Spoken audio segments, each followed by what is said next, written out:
श्री परमात्मने नमः। श्रीमद्भगवद्गीताभ्यासः द्वितीयोऽध्यायः सांख्ययोग। भगवान श्रीकृष्णांचे उत्तर भाग 4 श्लोक आहे 23 ते 26। श्लोक 23। नैनं छिन्दन्ति शस्त्राणि नैनं दहति पावकः न चैनं क्लेद्यन्त्यापो न शोषयति मारुतः।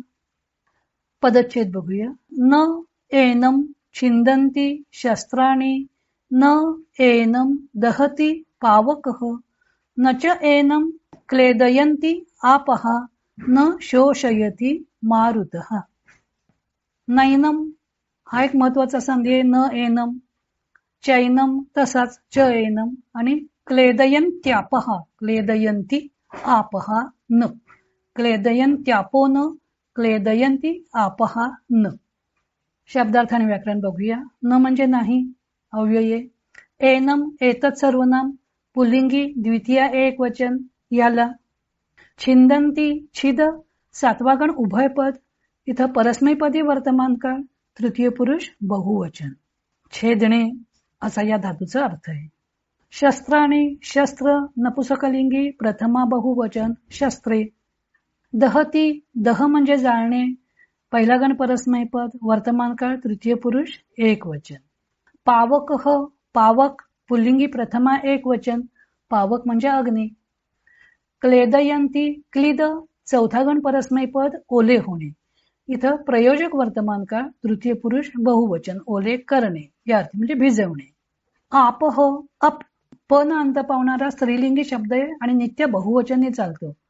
आपहा प्रथमा बहुवचने। शोषयती शुष, चौथा गण परस्मैपद, वाळणे, इथं प्रयोजक आहे, वाळवणे या अर्थी वापरलेले, प्रयोजक वर्तमान काळ, तृतीय पुरुष एक वचन। मारुतः मारुत, अकारांत पुल्लिंगी, प्रथमा एक वचन, मरुत असा व्यंजनांत पण शब्द आहे, वारा या अर्थी। मारुत म्हणजे वारा। आता याच्यामध्ये कोणकोणती क्रियापद आली आहेत? 4 चरणांमध्ये 4 क्रियापद आहेत। छिंदंती दहती ही पूर्वार्धात आलेली क्रियापद आहेत।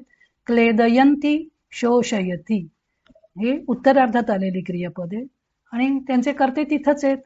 शस्त्राणी न एनम छिंदंती, कर्ता कर्म क्रियापद। शस्त्रे याचा छेद करू शकत नाहीत, याला जखमी करू शकत नाहीत किंवा ठार मारू शकत नाहीत। पावकः न एनम दहती, अग्नी याला जाळू शकत नाही। पावकः तृतीय पुरुषी एक वचनी करताय म्हणून दहती हे तृतीय पुरुषी एक वचनी क्रियापद आहे। शस्त्राणी बहुवचनी करता होता म्हणून छिंदंती बहुवचनी क्रियापद आलं। आपहाच एनम न क्लेदयंती, आपहा बहुवचने, क्लेदयंती पण बहुवचनी क्रियापद आलेले, पाणी याला भिजवू शकत नाही। न शोषयती मारुतः, आता इथं मारुतः एक वचनी आहे म्हणून शोषयती एक वचनी क्रियापद आलं। मारुतः एनम न शोषयती, वारा याला वाळवू शकत नाही। असे 4 चरणामध्ये 4 वाक्य आहेत। पुन्हा एकदा अन्वय अर्थ बघूया। एनम आत्म्याकरता आलेलं सर्वनामे, एनम आत्मानम, शस्त्राणी न छिंदन्ति, एनम पावकः न दहती, एनम आपः न क्लेदयन्ति, मारुतः एनम न शोषयति। या आत्म्याला शस्त्रे तोडीत नाही, अग्नी जाळीत नाही, पाणी भिजवीत नाही आणि वारा वाळवत नाही। श्लोक 24। अच्छेद्यो यमदाह्यो यमक्लेद्यो शोष्य एव च, नित्यः सर्वगतस्थाणुरचलोऽयं सनातनः। पदच्छेद बघूया। अच्छेद्यः अयम्, अदाह्यः अयम्, अक्लेद्यः अशोष्यः एव च, नित्यः सर्वगतः स्थाणुः अचलः अयम सनातनः। पहिलं संपूर्ण पद हे संधीनं युक्तच आहे। अच्छेद्यः अयम, अदाह्यः अयम, अक्लेद्यः अशोष्यः एव, आणि पुढच्या याच्यामध्ये स्थाणुर अचलोयम इथं संधी आहे, स्थाणुः अचलः अयम। हे सगळे विसर्ग संधी आहेत। विसर्गाचा उ झालाय, विसर्गाचा र झालाय, विसर्गाचा लोप झालाय आणि मागच्या म या व्यंजनामध्ये पुढचे स्वर मिसळून झालेले हे संधी आहेत। आता शब्दार्थाने व्याकरण बघूया। अछेद्य अछेद्य पुल्लिंगी, प्रथमा एक वचन, हा सामासिक शब्द आहे. न छेद्य हा अछेद्य हा नाही तत्पुरुष, छेदला न जाणारा. छेद्य हा शब्द कसा बनला? छिद सातवा गण उभयपद, कर्मणी विद्यार्थी धातू साधित विशेषण, पुल्लिंगी प्रथमा एक वचन, छेदण्या जोगा असा त्याचा अर्थ होतो. अयम इदम सर्वनाम पुल्लिंगी प्रथमा एक वचन. अदाह्य हा अदाह्य पुल्लिंगी प्रथमा एक वचन. हा सामासिक शब्द आहे. न दाह्य हा अदाह्य हा नय तत्पुरुष, जाळला न जाणारा. दाह्य हे रूप कसं बनलं? दह पहिला गण परस्मै पद जाळणे या अर्थी, कर्मणी विद्यार्थी धातू साधित विशेषण, पुल्लिंगी प्रथमा एक वचन. अक्लेद्य हा अक्लेद्य पुल्लिंगी प्रथमा एक वचन. न क्लेद्य हा अक्लेद्य हा नय तत्पुरुष, सामासिक शब्द आहे. भिजवला न जाणारा. क्लेद्य हा क्लिद चौथा गण परस्मै पद, प्रयोजक कर्मणी विद्यार्थी धातू साधित विशेषण, पुल्लिंगी प्रथमा एक वचन. क्लिदचं साधं कर्मणी विद्यार्थी धातू साधित विशेषण होईल क्लिन्न. इथं क्लेद्य क्लेदयंती ही जी सगळी रूपं आलेली आहेत ही प्रयोजकाची रूपं आलेली आहेत. अशोष्य हा अशोष्य पुल्लिंगी प्रथमा एक वचन, हाही सामासिक शब्द आहे. न शोष्य हा नय तत्पुरुष. शोष्य हा शुष चौथा गण परस्मै पद, प्रयोजक कर्मणी विद्यार्थी धातू साधित विशेषण, पुल्लिंगी प्रथमा एक वचन. नित्य हा नित्य विशेषणे, पुल्लिंगी प्रथमा एक वचन. सर्वगत हा सर्वगत पुल्लिंगी प्रथमा एक वचन, सामासिक शब्द आहे. सर्वम गत हा सर्वगत हा उपपद तत्पुरुष आहे, समास. गत हा हे गमगच्छ पहिला गण परस्मै इत्पादी धातूचं कर्तरी भूतकाळवाचक धातू साधित विशेषण, पुल्लिंगी प्रथमा एक वचन आहे. सर्वगत हा अर्थ आहे सर्व ठिकाणी गेलेला, अर्थातच सर्व काही व्यापून राहिलेला. स्थाणु स्थाणु पुल्लिंगी प्रथमा एक वचन, अर्थ आहे खांब. अचल हा अचल पुल्लिंगी प्रथमा एक वचन, चंचल नसणारा. अचल हा समास आहे. न चल हा अचल हा नय तत्पुरुष, चल म्हणजे चंचल, हे विशेषण आहे. पुल्लिंगी प्रथमा एक वचन.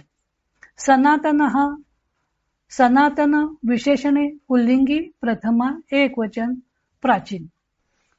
सनातन शब्द कसा बनला?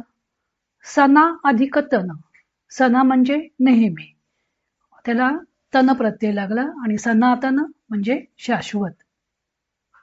आता याच्यात क्रियापद कुठलं आहे? ही जी सर्व कर्मणी विद्यार्थी धातू साधित विशेषणं वापरलेली आहेत ती आत्म्याची विशेषणं आहेत आणि अस्ति हे एक क्रियापद आपल्याला पदार्थ घ्यावं लागेल. अयम अछेद्य, अयम अदाह्य, अयम अक्लेद्य, अयम अशोष्य, अयम नित्य, अयम सर्वगत, स्थाणु अचल, अयम सनातन अस्ति. ही सर्व आत्म्याची विशेषणे आहेत. अन्वय आणि अर्थ बघूया. अयम आत्मा अछेद्य अदाह्य, अयम अक्लेद्य अशोष्य एवच, अयम नित्य सर्वगत स्थाणु अचल सनातन. अर्थ काय झाला? या आत्म्याचा छेद अथवा दाह होणे अशक्य असून हा आर्द्र होणे किंवा शुष्क होणे अशक्य आहे. हा नित्य सर्वव्यापी स्थिर अचल आणि सनातन असा आहे. श्लोक 25. अव्यक्तोऽयमचिन्त्योऽयमविकार्योऽयमुच्यते तस्मादेवं विदित्वैनं नानुशोचितुमर्हसि. पदच्छेद बघूया. अव्यक्तः अयम्, अचिन्त्यः अयम्, अविकार्यः अयम् उच्यते तस्मात् एवं विदित्वा एनं न अनुशोचितुम अर्हसि. इथे पहिला चरण संपूर्ण संधीने युक्तच आहे आणि सगळे हे मागच्यासारखेच विसर्ग संधी झालेले आहेत. अव्यक्तः अयम, पुढचा अ त्या म मध्ये मिसळला. अयम अचिन्त्यः, अयम अविकार्यः अयम उच्यते. आणि तस्मात एवं इथं तिसरं व्यंजन आलेलं आहे, त्याच्या ठिकाणी द आलं. आणि विदित्वैनम हा वृद्धी संधी आहे. विदित्वा एनम आई आला तिथं, हा वृद्धी संधी आहे. आणि न अनुशोचितुम इथं सवर्णांचा दीर्घ संधी झाला. आणि अनुशोचितुम अर्हसी मागच्या म या व्यंजनात पुढचा अ हा स्वर मिसळला. शब्दार्थाने व्याकरण बघूया. अव्यक्त हा अव्यक्त पुल्लिंगी प्रथमा एकवचन. सामासिक शब्द आहे. न व्यक्त हा नय तत्पुरुष. व्यक्त म्हणजे स्पष्ट, अव्यक्त म्हणजे व्यक्त नसलेला, आकाराला न आलेला. अयम इदम सर्वनाम पुल्लिंगी प्रथमा एकवचन. हा अचिंत्य हा अचिंत्य पुल्लिंगी प्रथमा एकवचन सामासिक शब्द आहे. न चिंत्य हा अचिंत्य हा नय तत्पुरुष. चिंत्य हे कर्मणी विद्यार्थी धातू साधित विशेषण आहे. पुल्लिंगी प्रथमा एकवचन. धातू आहे चिंत, दहावा उभय पदाचा. अचिंत्य म्हणजे चिंतन न करण्याजोगा. अविकार्य हा अविकार्य पुल्लिंगी प्रथमा एकवचन सामासिक शब्द आहे. न विकार्य हा अविकार्य हा. विकार्य शब्द कसा बनलाय? वि अधिक क्रू, आठवा गण उभय पद. याचं ते कर्मणी विद्यार्थी धातू साधित विशेषण पुल्लिंगी प्रथमा एकवचन आहे. अविकार्य म्हणजे विकारी नसलेला, ज्यात विकार निर्माण होत नाही असा. उच्यते वच किंवा ब्रू, वच दोन पद, ब्रू दुसरा गण उभय पद. कर्मणी वर्तमान काळ तृतीय पुरुष एकवचन. बोलले जाते. तस्मात तद सर्वनाम नपुसकलिंगी पंचमी एकवचन. म्हणून एवं अव्यये अशा प्रकारे. विदित्वा विद म्हणजे जाणणे, पूर्वकालवाचक धातू साधित त्वांत अव्यय जाणून. एनम एतत् सर्वनाम पुल्लिंगी द्वितीय एकवचन याला न अव्यये नाही. अनुशोचितुम अनु अधिक शुच पहिला गण परस्मै पद. शोक करणे, शुच म्हणजे पण शोक करणे, उपसर्गासहित पण अर्थ शोक करणे. हेत्वर्थक धातू साधित तुमंत अव्यय. अर्हसी अर्ह पहिला गण परस्मै पद, वर्तमान काळ द्वितीय पुरुष एकवचन. आता यामध्ये क्रियापद कुठली आलेली आहेत? पूर्वार्धात आलेले क्रियापद कर्मणी क्रियापदे उच्यते आणि उत्तरार्धात आहे अर्हसी. उच्यते म्हणजे म्हटलं जातं. आता तिथं कोणाकडून म्हटलं जातं? तो तृतीयेतला करता दिलेला नाहीये. सर्वही उच्यते असा एखादा तृतीयेतला करता तिथं धरावा लागेल. आणि हे अव्यक्त हा अयम अयम अयम हे त्याच्यामध्ये कर्म आहे. सर्वही अयम उच्यते, सर्वांच्याकडून हा असा बोलला जातो. काय तर अव्यक्त हा अचिंत्य हा अविकार्य हा ही त्या अयमची विशेषण आहेत. आणि उत्तरार्धामध्ये क्रियापदे अर्हसी. त्वम न अर्हसी, त्वम अनुशोचितुम न अर्हसी, तू शोक करणे योग्य नाहीस. एनम एवं विदित्वा याला म्हणजे या आत्म्याला अशा प्रकारे जाणून घेऊन तू त्याबद्दल शोक करणे योग्य नाहीस. कारण हा अव्यक्त आहे, अचिंत्य आहे, अविकारी आहे असं म्हटलं जातं. अन्वय आणि अर्थ बघूया. अयम अव्यक्त हा अचिंत्य हा अविकार्य हा उच्यते. तस्मात एनम एवं विदित्वा अनुशोचितुम न अर्हसी. त्वम अनुशोचितुम न अर्हसी. हा आत्मा अव्यक्त, अचिंत्य व अविकारी असल्याचं म्हटलं आहे.